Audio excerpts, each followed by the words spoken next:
Combine's over. Players now going to pro day. Free agency's coming. But before we get to that, let's talk about some top performers.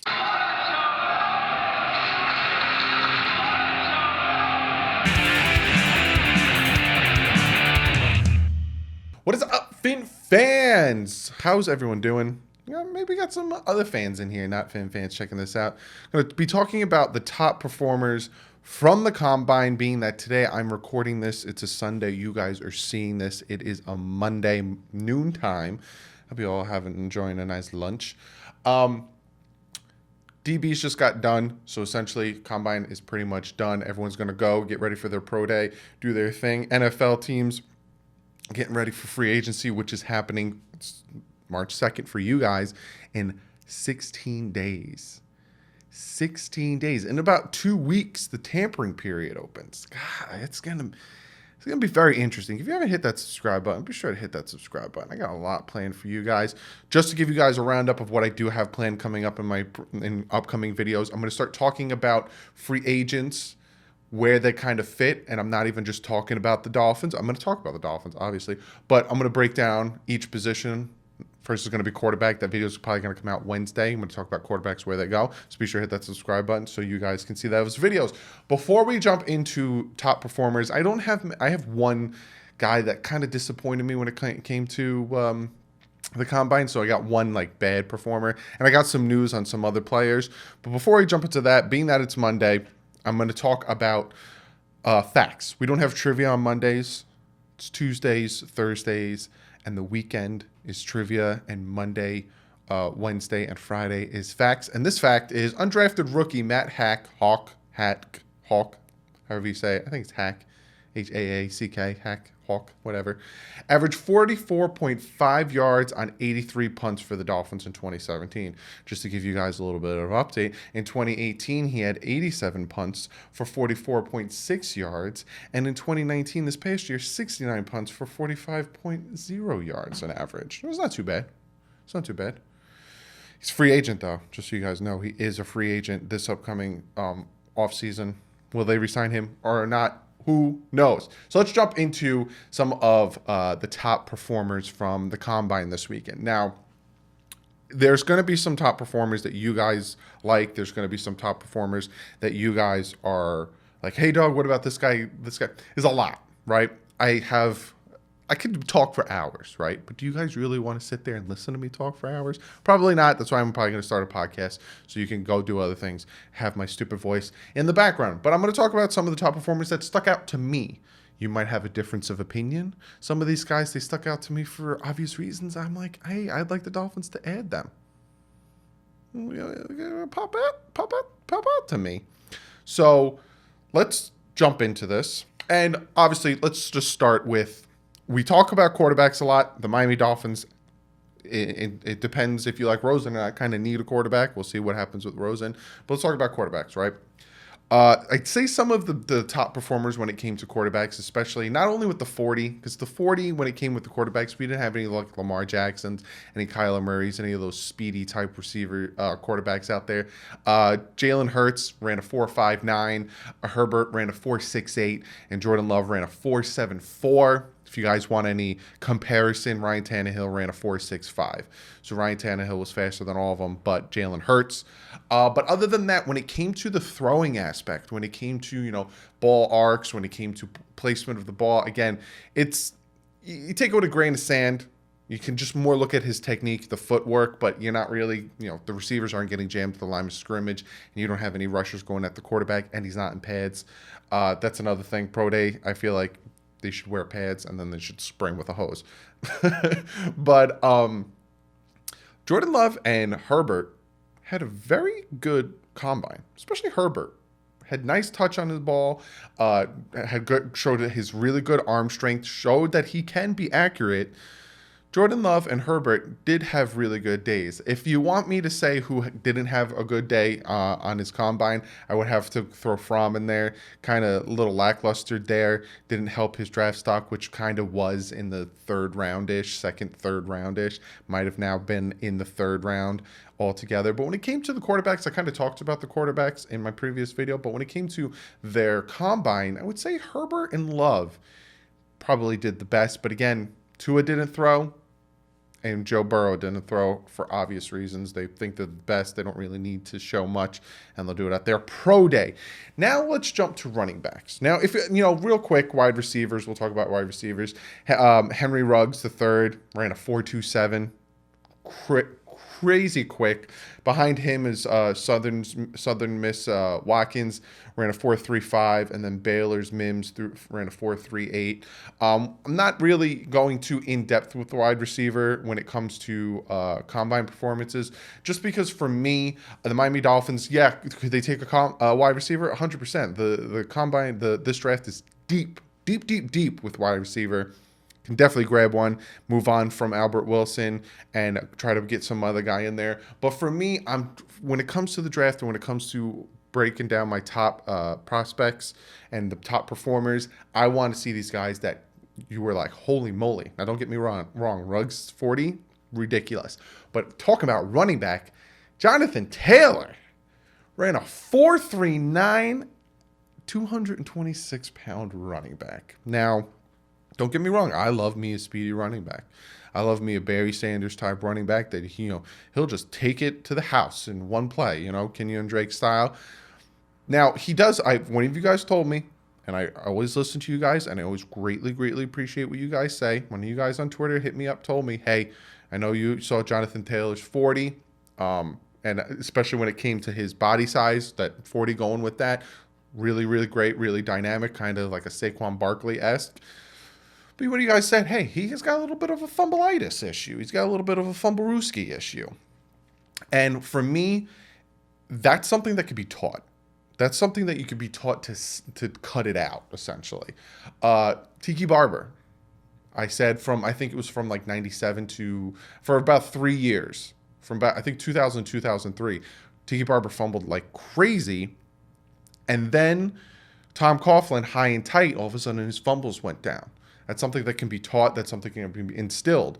So showing his 40 time, showing his quickness, showing his speed, Jonathan Taylor, a possibility with that second round pick, maybe even that last first, depending on if there's a run at running backs. Also, DeAndre Swift running a 4.48 isn't too shabby.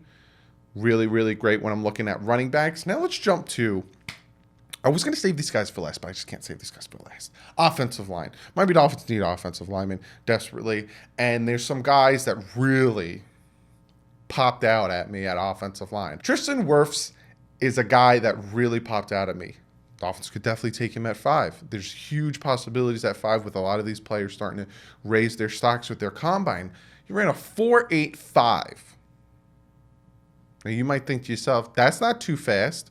Mind you, Jordan Love ran a 4.74, so this guy was a tenth of a second faster. He's 6'5", 320 pounds.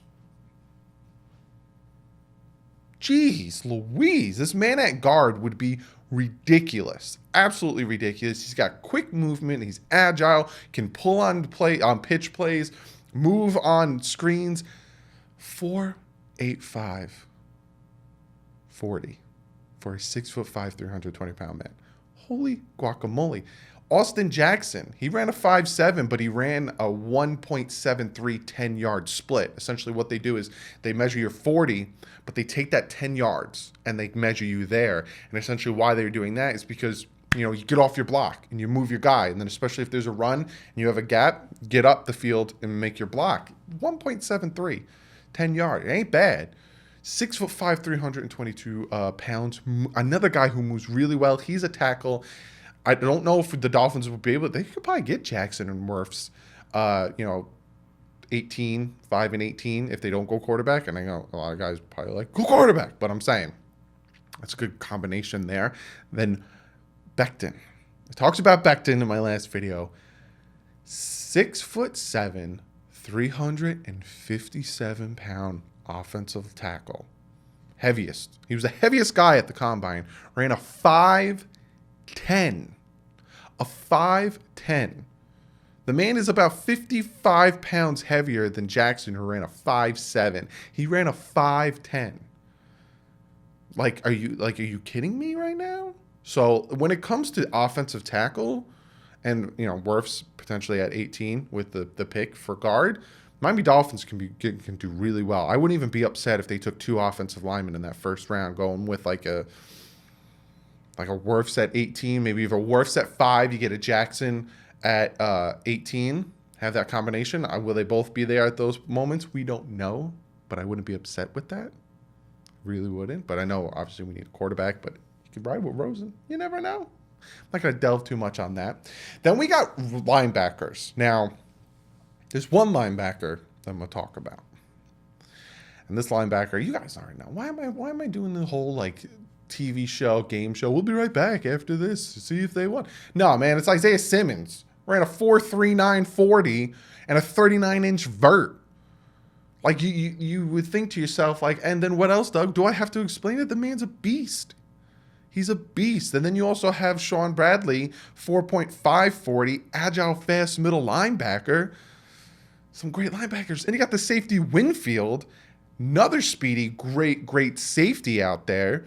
These are some of the guys that, when I'm looking at who potential drafts for the Dolphins. Now, will Isaiah Simmons be there for Miami at 5? I honestly don't think so. I don't think Isaiah Simmons gets past the Giants at 5. But when I'm looking at Taylor, Swift, Wirfs, Becton, Jackson, Winfield, those are all possibilities for the Dolphins to draft. And I was focusing on these guys, and these guys had really good combines. Now, unfortunately, I'm going to talk about one guy who didn't have that great of a combine, and that's Apenza, defensive end. Ran a 4.04. He really liked the speed, really liked the bend. If you notice, guys, the figure 8 move or the figure 8 drill that they run at the combine, the Miami Dolphins instilled that one. I'm just going to say real quick. Slow and not really great on the bend. Kind of hurt his draft stock. Don't be surprised if he kind of falls to the second. Not saying it's going to happen. Not saying I want it to happen, so don't get mad at me. Dolphins probably still get him. For a lot of Dolphin fans that like him, I know EM likes him. Can fall to the second. Get him there as well. And some notes to talk about. Xavier McKinney didn't run a second 40 because he got cramping issues. Kind of sucks. You'd like to see him run both 40s, get a good idea of his speed. But he's fine. And then Okudah, he didn't finish his drills. He fell tracking the ball, kind of landed on his head neck area. Done for the day. But before that, Jeff Okudah is another guy who he had a really good combine up to that point. Showed his speed, showed his hip movement.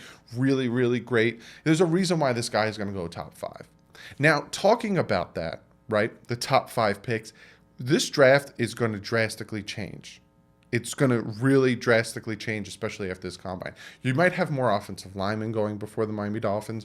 You might have quarterbacks falling to the Miami Dolphins. The Miami Dolphins might have options at picking whoever they want at 5. If the Dolphins, and I hope the Dolphins stay at 5, I'll talk about that in a second. There's a rumor that came out today for me Sunday that I'll talk about. I'll pop the tweet up when I talk about it. But the Dolphins could stay at 5 and get really good talent because Isaiah Simmons is a top 5 talent.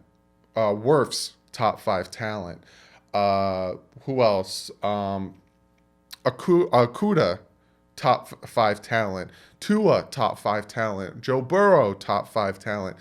There's a ton of guys that are top 5 talents that could fall or end up right into the Miami Dolphins' lap at 5. Many more that I could talk about, top 5 talent. Andrew Thomas, top 5 talent, could be there. Becton could possibly be there. There's a lot of good guys that could be there at 5. There's about 7 or 8 good top 5 talents that could be there at 5 for the Dolphins. And then there's this tweet that came out. Well, it came out Saturday, but I didn't see it till today, me being Sunday, from Dan Cilio. And he said, once again, the Dolphins and the Redskins working on exchanging NFL draft picks. A lot of smoke. I won't believe that until it comes true, or I won't believe it until it happens. Oh, the Miami Dolphins and Redskins trade picks. All right, fine. What did we give up? Until that happens, I ain't believing it. And I'm not jumping on this train of, oh, the Dolphins are traded up to 2 to take blank. Tua fans are going to say it's Tua. Chase Young fans are going to say it's Chase Young. Joe Burrow fans are going to hope that the Cincinnati Bengals take Chase Young and the Miami Dolphins take Joe Burrow. Isaiah Simmons. Could be anybody. I don't think the Dolphins will give up that many draft picks, but you never know. I also didn't think that they would trade Laremy Tunsil. I was dead wrong on that. You never know. I will keep you guys updated if news breaks on any of that stuff. But I just want to let you guys know in that situation. But be sure to comment below. Let me know what you guys think. Who are some of your top performers? If I named one of your top performers, let me know what you think. Did I miss something that popped out to you? Comment below. Let me know some of your guys that let you down at the combine. That's something I'd also like to hear. Penza let me down if I said his name wrong. Well, I said his name wrong. But he kind of let me down. Comment below. Let me know. And I'm going to get to one of you guys' comments of the day. This comment comes from Johnny Cherry. And he says to me, if Dallas signs Brady, should we go after Dak? Or if Washington decides to draft a quarterback, should we sign Haskins because we might get him cheap? And I don't feel like he was given a fair shot in Washington. Johnny, I'm going to talk about most of this in Wednesday's video when I break down the quarterbacks and the free agency. Again, this is the whole series that's going to happen there. But personally, no.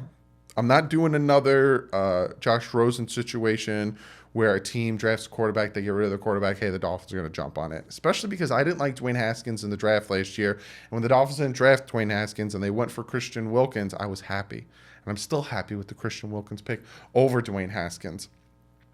I honestly don't think Tom Brady is going to go to Dallas. I will talk about it again in Wednesday's video. I think I'll talk about what will happen again in Wednesday's video. And I think the Washingtons are going to stick with Dwayne Haskins. He's still kind of cheap. And, okay, say that they bring in another quarterback. I still think that they rock with him. I still think they have a little competition because that's what I would do. I'm constantly bringing in talent to compete if I'm the coach. But, Johnny, thank you for the comment. Like I said to you guys before, be sure to comment below. I love reading you guys' comments. But other than that, be sure to check me out on Twitter and Instagram. A lot of things are going to start breaking. A lot of things are going to start breaking when I'm at work. Or a lot of rumors are going to start happening when I'm at work. If you guys want to get it first before I can make a video, I am going to start putting it in the community, but be sure to follow me on Twitter. Also, check out the BitBoys, great gaming site. That's my second channel. I'm also going to start a third channel, DouglieDoWrong Studios, where I talk about other things besides Miami Dolphins, comics, all that stuff. But check out BitBoys if you like gaming, if you like our humor. Be sure to hit that subscribe button. Other than that, give this video a thumbs up. Combine's over. We're going into free agency. You're going to start getting the free agency videos. You're going to start getting my mocks of who I want the Dolphins to go after, who I want the Dolphins to sign. Be sure to give the video a thumbs up for that. Also, because you like the content. Check out DolphinsTalk.com. Really great site I'm associated with. Great Dolphins content on there. Be sure to check it out. Other than that, hit that subscribe button. If you don't hit the subscribe button, you won't know when I make videos. Also, if you don't do this, hit the bell and hit all. You also won't know. Because I'm going live Saturday, boys. I'm going live Saturday. It is the every other weekend. Saturday, 1 o'clock, I will be live to talk Miami Dolphins and even NFL football. So you don't have to be a Dolphin fan to come hang out. But other than that, I will see you guys Friday with my breakdown of the free agent quarterbacks in this pool. Who's going where? Are the Dolphins going to try to go for one? All that jazz. But other than that, I will see you guys Wednesday. But like usual, stay classy. Fins up.